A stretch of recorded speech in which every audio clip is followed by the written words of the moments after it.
Listo. Entonces vamos a ver que los testigos y las víctimas estén seguros. ¿Listo?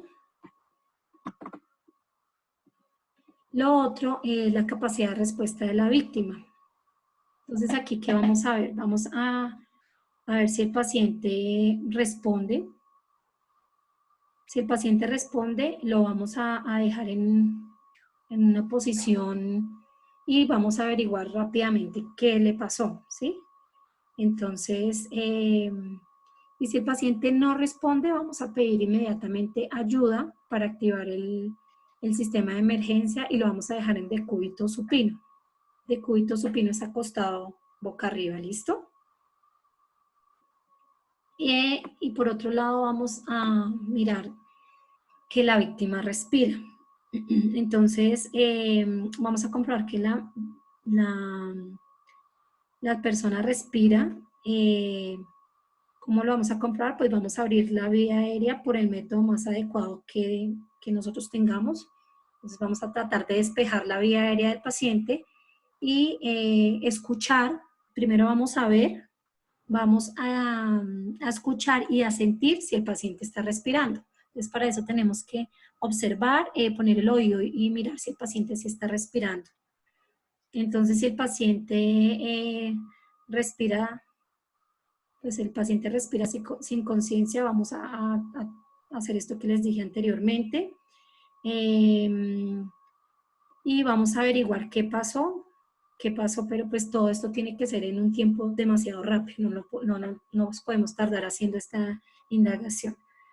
Si el paciente está en insuficiencia respiratoria, entonces brindar terapia de oxígeno, colocar oxígeno y pues mantenerlo estable en su parte respiratoria. Y si el paciente no está respirando y está en un estado agónico, tenemos que iniciar reanimación cardiopulmonar básica. Y pues luego la reanimación cardiopulmonar avanzada, desfibrilación si es el caso, y pues hacerlo en el menor tiempo posible. Ya en la próxima sesión vamos a ver más a fondo cómo se hacen este tipo de maniobras. ¿Listo?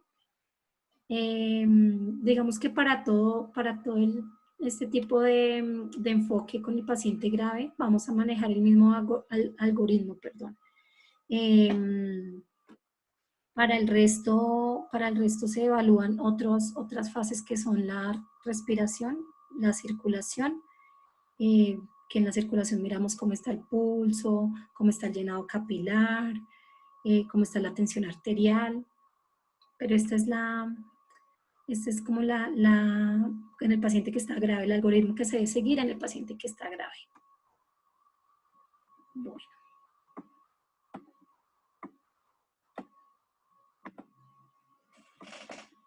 Ahora,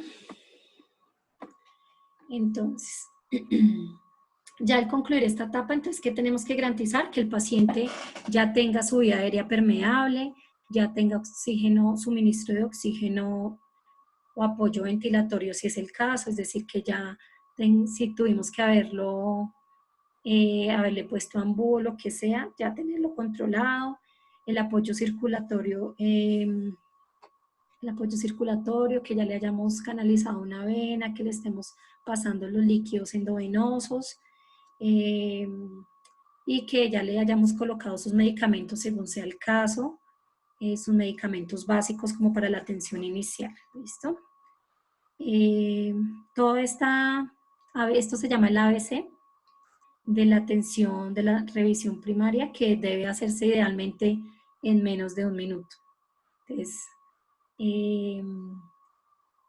la idea es que cuando encontramos el paciente en estado grave, corroboremos estos pasos, miremos si está consciente, si no está consciente, debemos hacer lo que les dije, mirar la respiración y demás, ¿listo? Y ya tener el paciente en este punto controlado. Y ya cuando hayamos sacado al paciente de esta condición, entonces ya vamos a hacer una revisión total, que es una revisión secundaria que se hace ya para mirar que el paciente no pues no vaya a tener otros problemas adicionales. Entonces se empieza a valorar, a revisar, se empieza a realizar un abordaje regional desde la cabeza hasta los pies, buscando de pronto otras lesiones que el paciente pueda tener y que no hayamos detectado en un principio. ¿Listo? Bueno, una fase que también es muy importante, que en eso nosotros somos partícipes importantes como enfermeros, y es la reevaluación. Entonces esta es la fase que es posterior a la reanimación, ya cuando sacamos el paciente, lo reanimamos, lo tenemos estabilizado.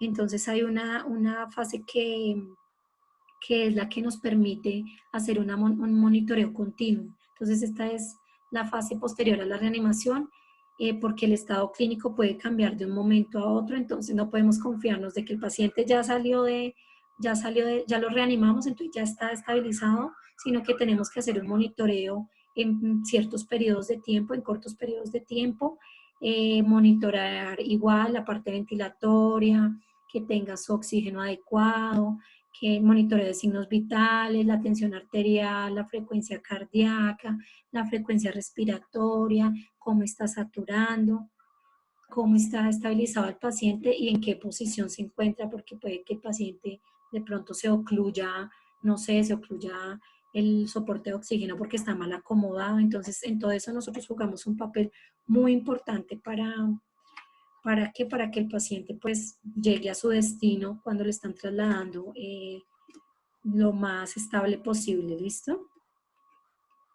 Entonces, ahora hay algo importante entonces también que lo llamamos cadena de supervivencia. Entonces, la cadena de supervivencia son todas las acciones pues, que se asocian a la sobrevida del paciente en los casos graves de emergencia. Entonces, que se haga una rápida activación del sistema de emergencia. Entonces, reconocer qué es una emergencia para activar el sistema y que puedan llegar oportunamente. Una rápida reanimación cardiopulmonar. Entonces, en este caso, su ejecución debe durar de 3 a 5 minutos, ¿no? De 3 a 5 minutos, y esto ha ayudado a que la tasa de supervivencia suba en un porcentaje bastante bueno, hasta 75%. Si es necesidad, una rápida desfibrilación igualmente, y digamos que rápida reanimación cardiopulmonar avanzada, que ya es una reanimación pues, que hacen los profesionales, una reanimación avanzada para estabilizar al paciente, y los cuidados por reanimación. En los niños generalmente el inicio de la reanimación se hace antes de activar cualquier método, cualquier sistema de emergencia. Entonces en ellos no podemos dar espera, no podemos dar tiempo de activar el código de emergencia, sino que se empieza a hacer la reanimación cardiopulmonar. ¿Listo? ¿Alguna duda hasta acá? Qué pena, una pregunta. Dime. ¿A qué te refieres con desfibrilación? Ah, bueno, entonces la desfibrilación, no sé si ustedes de pronto, bueno, no sé si han visto en novelas, en películas, es un aparato donde se les da una carga a los pacientes, se les pone gel, ¿sí? Con unos electrodos se les pone una carga al paciente el corazón para ayudar a que la electricidad del corazón vuelva, digamos que vuelva a funcionar, ¿sí?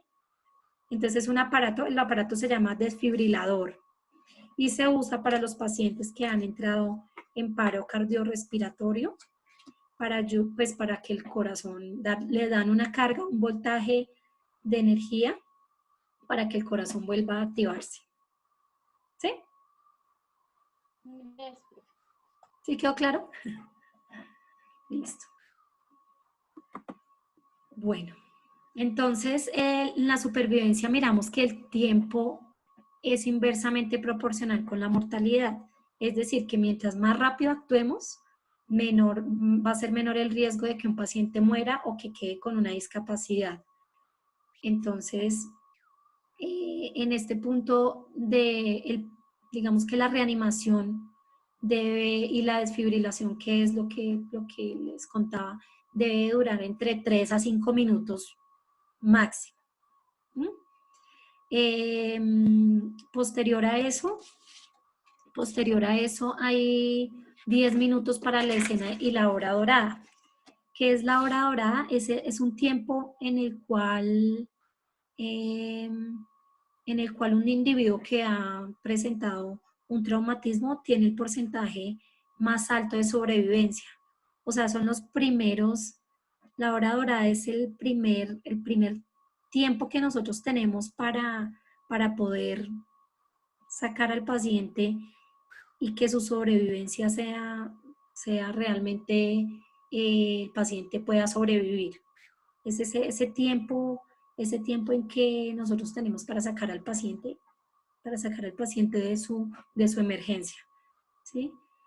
Por eso se llama la hora dorada, porque es tan vital y tan importante ese tiempo en que actuemos oportunamente, rápidamente y con todos los recursos para poder sacar al paciente y que el paciente no muera, ¿m? Sobreviva. Y hasta 10 minutos para la respuesta de emergencia médica. ¿M? Entonces, digamos que esos son como los tiempos que nos damos para que la sobrevivencia, o sea, la supervivencia del paciente sea mucho mayor. Si muchas veces, lamentablemente, no se demora mucho el personal por muchas razones en cada uno de estos tiempos y ahí es cuando el paciente o queda con secuelas o lamentablemente no podemos salvarle la vida, ¿sí? Bueno, el otro punto del enfoque que habíamos dicho inicialmente es el equipo de trabajo. Entonces, lo ideal es que el equipo de trabajo en este tipo de casos de emergencia cuente con el entrenamiento, las habilidades y todo el conocimiento, sobre todo en el tema de reanimación cardiopulmonar. Es muy importante que sepamos cómo manejar un paciente en estos estados, que las personas que lo hagan tengan la experticia, tengan el conocimiento para poder brindar la atención en el paciente que lo requiere urgentemente. Toma de decisiones rápidas y bajo presión. Aquí no hay tiempo para pensar mucho. Aquí toca hacer las cosas lo más rápido, lo más pronto. Y ustedes seguramente más adelante cuando se vean enfrentados en unas situaciones de estas, se van a dar cuenta, digamos que si es extrahospitalariamente, eh, tiene que ser el tiempo, no nos puede dar tiempo de ponernos a pensar, sino hacer las cosas, acostumbrarnos a trabajar bajo presión. De hecho, las personas que les gusta urgencias y se enfoquen por ese lado tienen que saber eso, que las urgencias es trabajar bajo presión, que hay momentos en que toca correrle al paciente y toca hacer todo rápido, en que cada movimiento que nosotros hagamos pueden salvarle la vida al paciente. Entonces, de aquí la importancia de saber que pues las decisiones, digamos que en este caso las toma el médico, que es el que está en cabeza de ese momento de la urgencia, y nosotros como colaboradores, como mano derecha de la enfermera, de la jefe, los que estamos ahí, tenemos que hacer todo rápidamente. ¿No? Y también un trato amable con el familiar que puede estar al lado del paciente viendo todo, y con el paciente que es consciente, siempre un trato amable, un trato respetuoso, manejándolo y trabajando como un ser humano, no como un paciente más o como un número más. Entonces es muy importante que tengamos en cuenta esto. ¿Listo?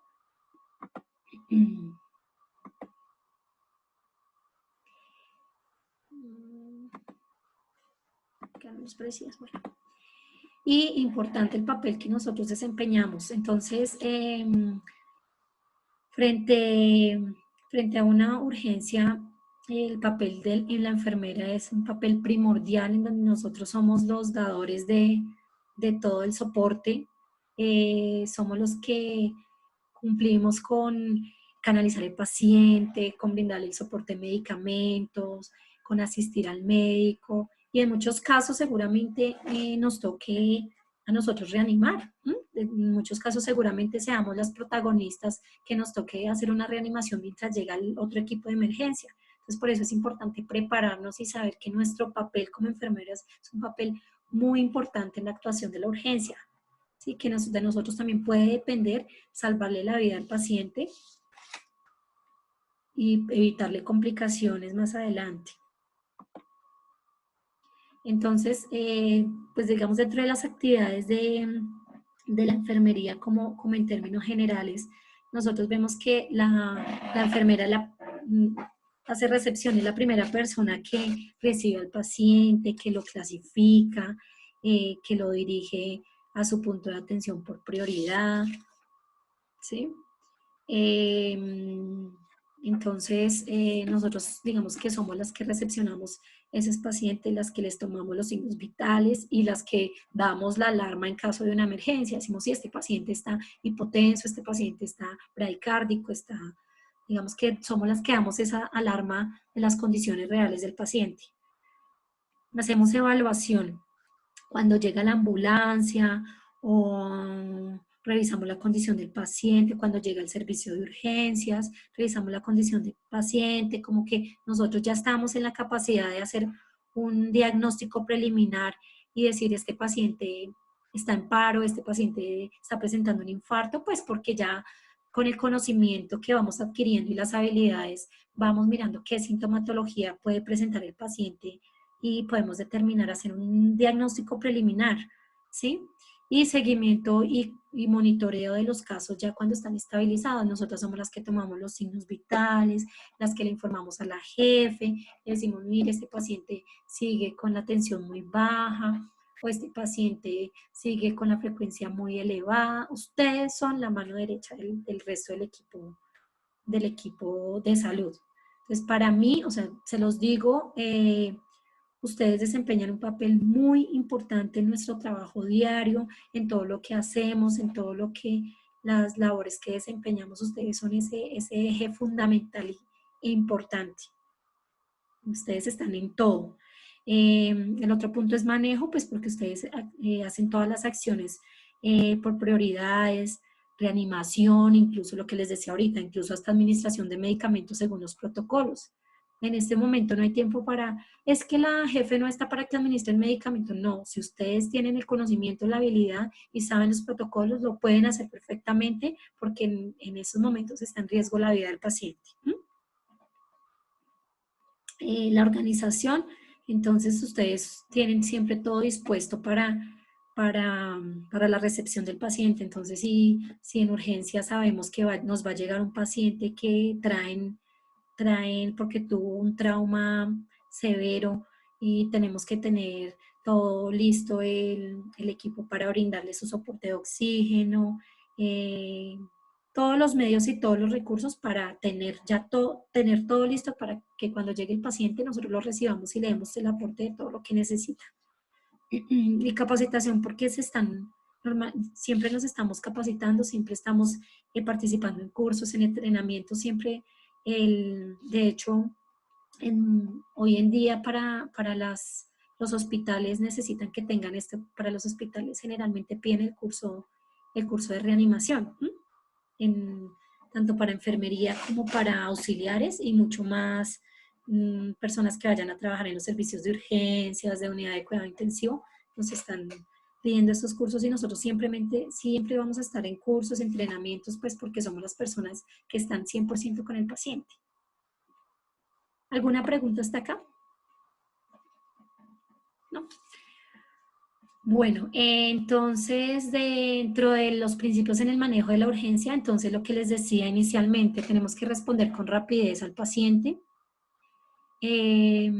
diagnosticar y tratar los problemas funcionales y anatómicos, es decir, mirar cuando un paciente, cuando es un evento fisiopatológico, cuando es algo más, no sé, como una crisis nerviosa o algo así. Entonces, tener como esto muy claro. No desviar la atención hacia aquellos problemas no urgentes.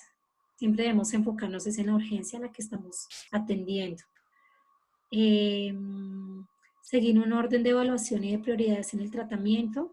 Igual valorar al paciente y de acuerdo a eso, darle el tratamiento pues que se requiera paso a paso según la evaluación que se haya hecho y la condición en la que se encuentre el paciente.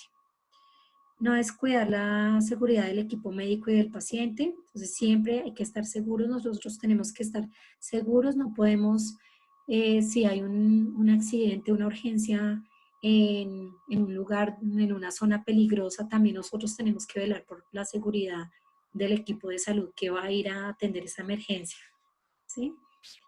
en un inicio no investigar de inicio la causa. Digamos que en ese momento lo que hacemos es atender y ya después vamos a investigar la causa, vamos a hacer todas las acciones iniciales primero para sacar al paciente de su estado. La meta es mantener la vida y solucionar el problema. Entonces, de acuerdo a la situación del paciente, pues vamos a, a modificar la conducta o pues hacer lo que en este caso el médico nos diga si estamos con el médico que es el líder de la reanimación. Proporcionar asistencia eficiente e inmediata, reevaluar frecuentemente los signos vitales y el estado de conciencia. Y esto va muy ligado al que sigue, que es tratar al paciente y no lo que muestran los equipos. Muchas veces el equipo de monitoreo de signos nos está diciendo que el paciente está saturando 90%, pero resulta que nosotros lo estamos viendo ahogado, estamos viendo que se le están hundiendo las costillas, estamos viendo que el paciente alrededor de la boquita está morado. Eso se llama cianosis, pero pues para que me entiendan. Entonces, los equipos no nos están dando un valor real, pueden estar fallando y nosotros lo que estamos observando es el paciente que no está acorde con lo que están mostrando los equipos. Entonces, hay que utilizar los equipos de monitoría, por supuesto, pero también hay que estar observando al paciente en su parte clínica, ¿sí? Que tiene que estar correlacionado porque muchos equipos pueden estar fallando y nosotros nos estamos confiando en que el paciente está súper bien, saturando bien la atención y resulta que el paciente realmente está complicándose y nosotros estamos confiados en los equipos. Siempre hay que trabajar coordinadamente en equipo, con el médico, con la fisioterapeuta, con todo el equipo, trabajar coordinadamente pues para lograr resultados positivos. Y el traslado rápido del paciente a la institución en el caso de prehospitalario, en el caso del paciente que atendemos extrahospitalariamente, trasladarlo lo más pronto posible a la institución pues que no lo vaya a recibir.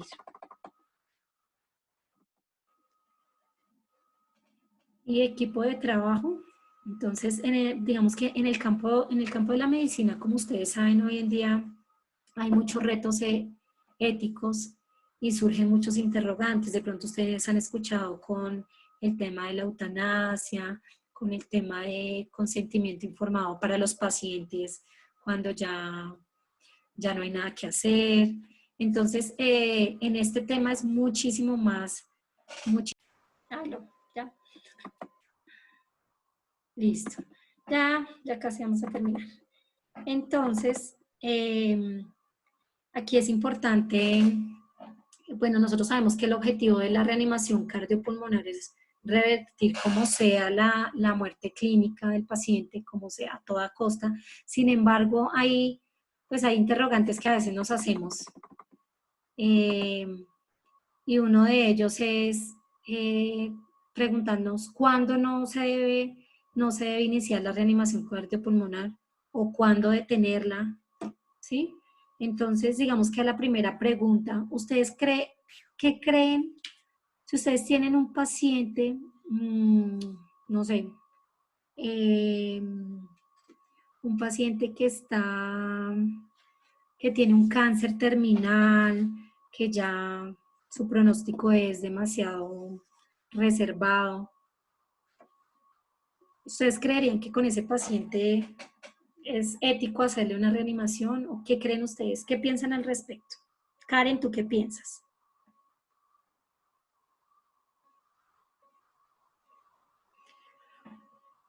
Yo ¿Tú diría darías que no, reanimación cardiopulmonar a un paciente que ya tiene una enfermedad terminal, que ya sabemos que es incurable, que ya le queda poco tiempo de vida?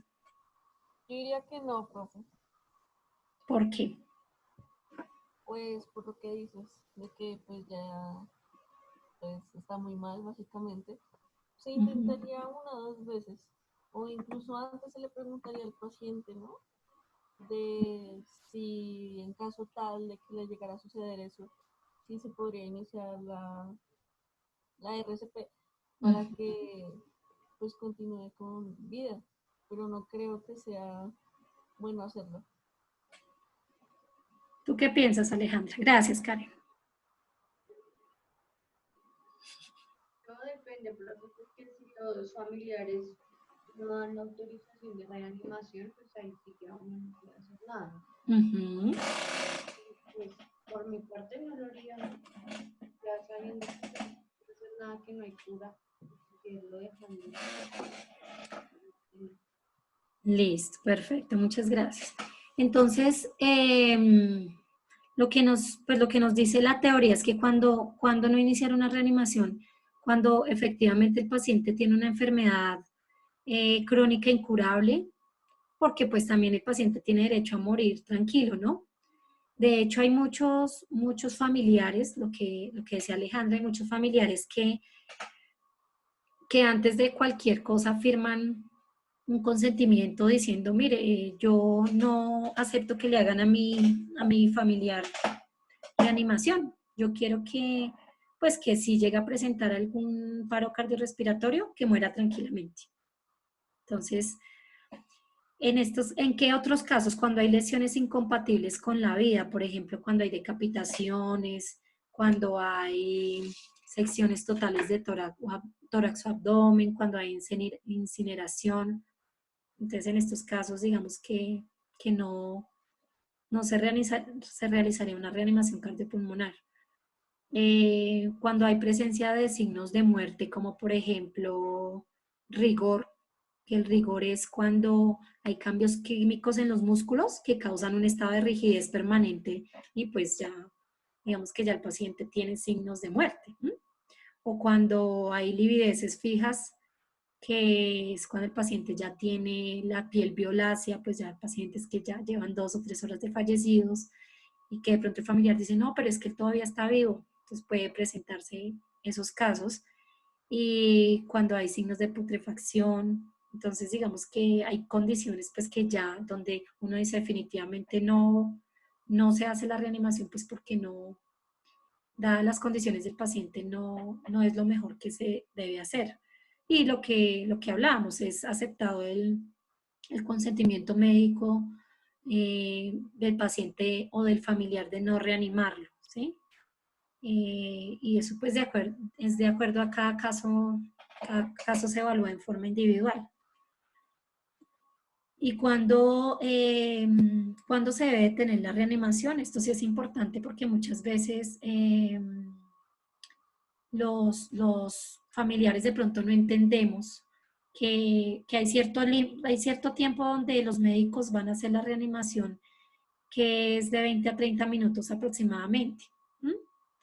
Ya si el paciente no sale en este tiempo, ya es muy difícil que salga. Entonces, digamos que ese es como el tiempo en que se hace una reanimación y si definitivamente el paciente no respondió, pues ya se declara fallecimiento. ¿Mm? Entonces, digamos que lo que se dice es que pues no sería, digamos, que lo más ético trasladar a un paciente ya fallecido en la ruta hacia un hospital. Si ya un paciente fallece en un accidente automovilístico en la autopista, pues ya el paciente debe ser trasladado a otro lugar que es la morgue o de acuerdo a lo que si le van a hacer estudio de medicina legal, bueno, ya las estudiantes de criminalística saben más, ¿no? En este aspecto. Pero pues ya un paciente fallecido, la idea es no trasladarlo a un hospital, ¿m? Excepto cuando van a hacer donación de órganos a corazón parado. ¿Qué significa esto? Que el paciente hizo asistolia, o sea, que el corazón quedó detenido, pero es un paciente que va a ser un donante que ya, digamos, se había definido, entonces ahí sí se traslada al hospital porque es un paciente que va a donar su corazón. Entonces, en estos casos, pues sí se haría, pero de resto, si es un paciente que ya se le ha declarado fallecimiento, pues no es necesario trasladarlo al hospital, no es lo más ético y lo más común. Y ya, bueno, ya los últimos 2 puntos por tratar, entonces es el entorno que se refiere básicamente a los aspectos institucionales en estructura y organización. Entonces, el trabajo debe ser coherente y eficiente del equipo, cobertura de las instituciones debe ser de 24 horas, o sea, ustedes Nosotros en salud trabajamos 24 horas, trabajamos en la noche, o sea, no tenemos restricción, sino que se brinda una atención de 24 horas y así debe ser en las instituciones. Que no llegue uno con el paciente a las 2 de la mañana y que no haya personal quien lo atienda, porque pues definitivamente los servicios de urgencias están dados para que funcionen 24 horas. De hecho, todos los servicios, pero mucho más un servicio de urgencias. Debemos contar con, las instituciones deben contar con el equipamiento, los medicamentos, todos los insumos para atender a estos pacientes en situación de urgencia.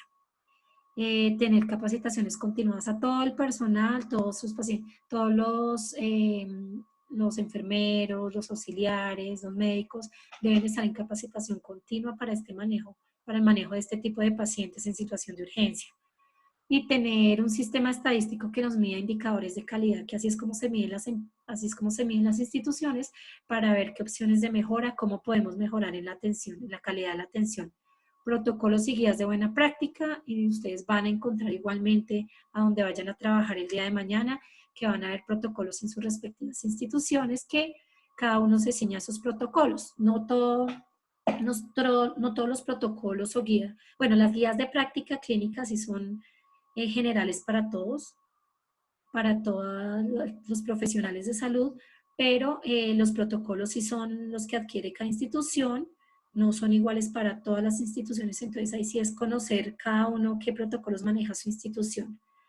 Y promover la adecuada utilización de las tecnologías y guiar en la priorización de la distribución de recursos también.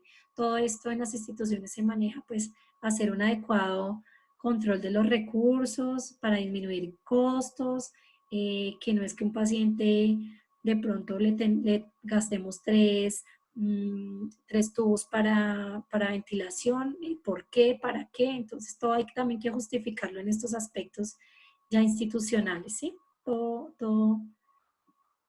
Y pues la comunidad, hacer partícipe a la comunidad en los aspectos organizativos, lo que les decía inicialmente, entrenar a la comunidad es importante en los temas de ser primer respondiente, cómo responder ante una situación de emergencia, por lo menos lo básico, no nadie está diciendo que tengan que saber el ABC de la reanimación y de acuerdo al tipo de problema saber qué hacer. ¿Listo? Esto fue el contenido del día de hoy. No sé qué dudas tienen, dudas, inquietudes, preguntas. ¿No? ¿Ya tienen sueñito? ¿Cómo les pareció? Cuéntenme qué tienen por decir. Si les como que les ha despejado un poquito de duda, les ha abierto un poquito más el panorama a lo que se van a poder enfrentar más adelante cuando ya sean todos unos enfermeros repilos. Entonces, a ver, los escucho. En esta primera introducción, ¿qué pueden decir? A ver, Juliana, que está calladita.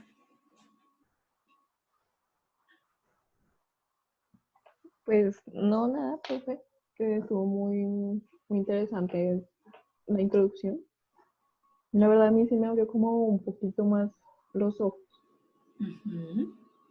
como ese mundo de las emergencias, que uno tiene que saber reaccionar rápidamente ante una situación, digamos, de pánico para salvar una vida. Listo, Juliana. Muy bien, muchas gracias. ¿Alguien más quiere participar? ¿No? Bueno, muchachos, entonces les pido disculpas pues por los problemas que tuvimos del sistema. Muchas gracias por la participación en esta primera cátedra. Nos vemos entonces el día de mañana. Ingresan igual con el mismo ID, como lo hicieron hoy. No les dejé contraseña de ingreso, pues para que sea mucho más fácil. Nos vemos entonces mañana muy puntuales a las 8. Si de pronto de hoy a mañana se generan dudas, pues mañana las aclaramos. Que a veces uno se queda como pensando en la noche, venga, me quedó duda de esto. Entonces cualquier cosa, ahí estamos pendientes. Muchísimas gracias, que pasen muy buena noche y nos vemos mañana. Bueno. Bueno, profe, gracias. Bueno, a ustedes, feliz noche, que estén muy bien. Gracias, profe. Hasta luego. Chao. Gracias. Bueno, chao.